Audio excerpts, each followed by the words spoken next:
দর্শক বন্ধুরা, কৃষি ও কৃষক বিষয়ক অনুষ্ঠান কৃষি বিচিত্রতে আপনাদের সকলকে স্বাগতম জানাচ্ছি। আজকের ভিডিওতে আপনাদেরকে দেখাবো কিভাবে পাট চাষ করে সফল হওয়া যায়। তার জন্য আজকে আমরা চলে এসেছি বগুড়া সদরের শেখেরকোলা ইউনিয়নের নরুরিলে। এখানে শাহাদত ভাই অনেক বছর আগে থেকেই পাট চাষ করে আসছেন, এবারও পাট চাষ করেছেন। তার কাছ থেকে আমরা জানবো কিভাবে পাট চাষ করলে বর্তমানে সফল হওয়া যায়। চলুন পাট চাষের গল্পটা তার কাছ থেকে জেনে নিই। আসসালামু আলাইকুম। ওয়ালাইকুম আসসালাম। দর্শক বন্ধুরা, আমরা শাহাদত ভাইয়ের কাছ থেকে আজকে পাট কিভাবে চাষ করলে সফল হওয়া যায়, আর্থিকভাবে লাভবান হওয়া যায় জানবো। শাহাদত ভাই, প্রথমে আপনার কাছে আমরা একটু জানতে চাই পাট আসলে কি মাসে লাগাতে হয়? পাট মনে করেন যে এই বৈশাখ মাস, জ্যৈষ্ঠ মাস, আষাঢ়, জ্যৈষ্ঠ 3 মাস করা যায়। 3 মাসে করা যায়। 3 মাসে প্রথম চৈত মাসত ফলালেও হয়, বৈশাখ মাসত ফলালেও হয়। আমি করছি এটা জ্যৈষ্ঠ মাসত ধান কাটার পরে। ধান কাটার পরে বিঘেকে 1500 মাটি পাট করছি, 15 কেজি সার দিছি, দুটো মিলে ড্যাপ আর ফসফেট মিলে দেওয়ার করার পরে ওই 3 চাষ জমিতে 3 চাষ করছি মেশিনের। 3 চাষ করার পরে ওই বিচি গোপন করার পরেই মই দিছি। একটু জানতে চাই যে এই যে জাতের উপর ডিপেন্ড করে জাতের উপর হয়, কিন্তু কোন জাতের পাট লাগালে বেশি ভালো? আপনার এই যে বোটর থেকে যারা বেশি দেয় লাল পাট, ওই পাটটা খুবই কম হয়। খুবই কম হয়।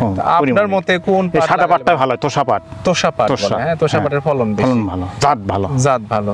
তো এইটা লাগানোর পরে কতদিন পরে এটা কাটার উপযুক্ত হয়? 3.5 মাস। 3 মাস সময়, 90 দিন। 90 দিনের থেকে 100 দিনের মধ্যেই, এই মানে ভাদ্র মাস পড়ার আগে কাটা লাগবে, তাছাড়া মাথা ফেটে দিবি।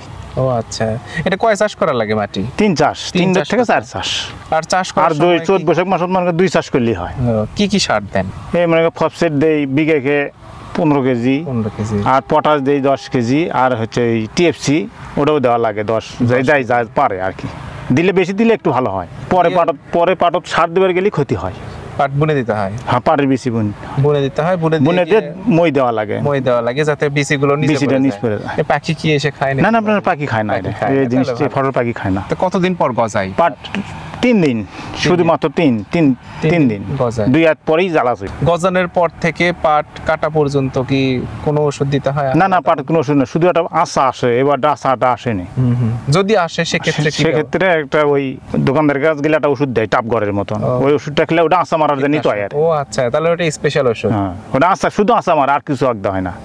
আচ্ছা, কেউ যদি 15 শতকে বা 1 বিঘা মাটিতে, আমরা 1 বিঘাই ধরলাম, 1 বিঘা মাটিতে পাট চাষ করতে চাই, সেক্ষেত্রে তার খরচ কেমন হবে? এই কামলা খরচ বেশি আসে, আমরা তো ধুতে পারি না, বুঝছেন।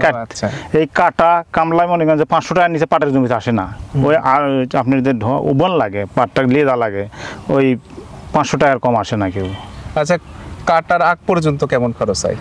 15 শতক মাটি। হ্যাঁ, 15 শতক মাটিতে 15 শতক মাটিতে আমার মনে করেন যে খরচ হচ্ছে দুটো নিরেন দিছি, 5টা মানুষ গেছে, 5টা মানুষের দাম 4-5 2000 টাকা। তারপরে আপনার হচ্ছে যে কাটছি 2টা মানুষ আমি 7 থেকে, সেই 3টে মানুষের দাম 1500 টাকা, তাহলে 3500 টাকা। আবার মনে করেন যে আমি বসিলিজি, আমি মানুষকে দেইনি। তারপর ধুতে দিছি 1200 টাকা। 3500 আর হচ্ছে 1200, মোটামুটি কত টাকা খরচ হতে পারে আপনার মনে হয়? 15 শতক 1000 টাকা খরচ, 4000 টাকার মতো খরচ হবে। হ্যাঁ, তো 4000 টাকা খরচে বিক্রি কেমন হবে পাটের দাম? পাট যদি না শুকোয়, পাট যদি 16 না হয়, তাহলে মনে করেন যে ওই 1010 টাকা হয়, 10-11 টাকা বিক্রি করা যায়। তারপরে আমাদের যে সিনটাই করে কই, ওটার দামই তো 2-2500 টাকা। 2000 টাকা, তাহলে 10-12 টাকা পাওয়া যাওয়া সম্ভব। এই জানি লাভ, আমরা তো ধান কাটার পরে করছি, এই জানি লাভ। ও আচ্ছা, তাহলে পাটে দর্শক বন্ধুরা একটা জিনিস খেয়াল রাখেন যে পাটে কিন্তু বাড়তি কোনো ওষুধ প্রয়োগ করতে না, কোনো বাড়তি ওষুধ লাগে না। এখন শুধু 1 বছরে যে আশা আসে, ওই আশাটা আসলে একটু খরচ হয়। তাছাড়াও আমরা সেই ওষুধের দাম 15 শতক 60 টাকার ওষুধ লাগে। এখন তো আবহাওয়ার একটু সমস্যা, এবার আশা আসেনি। অনেক সময় যে পানি পাওয়া যায় না পাট ধোয়ার। এবার তো পানি ধোয়ার না যাওয়ার জন্য তো আমার এই আস্থার ব্রিজের তলে দিছি, দিয়ে পাটটা খুব আর ফর্সা হয় না। আচ্ছা, পাটটা ময়লা হয়। আচ্ছা, সর্বশেষে আপনার কাছে একটু জানতে চাই, কেউ মনে করেন আমি কোনোদিন পাট চাষ করিনি, সেক্ষেত্রে পাট চাষ করতে গেলে কোন কোন দিকে খেয়াল রাখতে হবে আমার? ওই জমিতে বেশি ঘাস করা হবে না, এই খেয়াল থাকা লাগবে। তারপরে আপনার কোন সময়ে হচ্ছে যে ইউরিয়া সারটা বোনা লাগবে, এটা খেয়াল থাকা লাগবে। ঠিক 22-25 দিনের ছাড় ইউরিয়া দিতে হবে। ইউরিয়া দেওয়ার পরে তারপরে দেখা লাগবে যে আঁচা ঘোরা লাগে, যে আঁচা পোকা লাগছে রেখে, শুধু আঁচার ভয়, আর কোনো ভয় নাই। আচ্ছা, আশা হলে তো বললেনই কি হ্যাঁ। ওষুধ প্রয়োগ করতে হবে। আপনাকে অসংখ্য ধন্যবাদ পাট চাষ সম্পর্কে জানানোর জন্য। দর্শক বন্ধুরা, আপনারা যারা আমাদের ভিডিও শুরু থেকে শেষ পর্যন্ত দেখলেন তাদেরকে অসংখ্য ধন্যবাদ জানাচ্ছি। যারা ফেসবুকে দেখছেন তারা অবশ্যই ফলো করবেন, যারা ইউটিউবে দেখছেন লাইক, কমেন্ট এবং সাবস্ক্রাইব করবেন। ধন্যবাদ সবাইকে।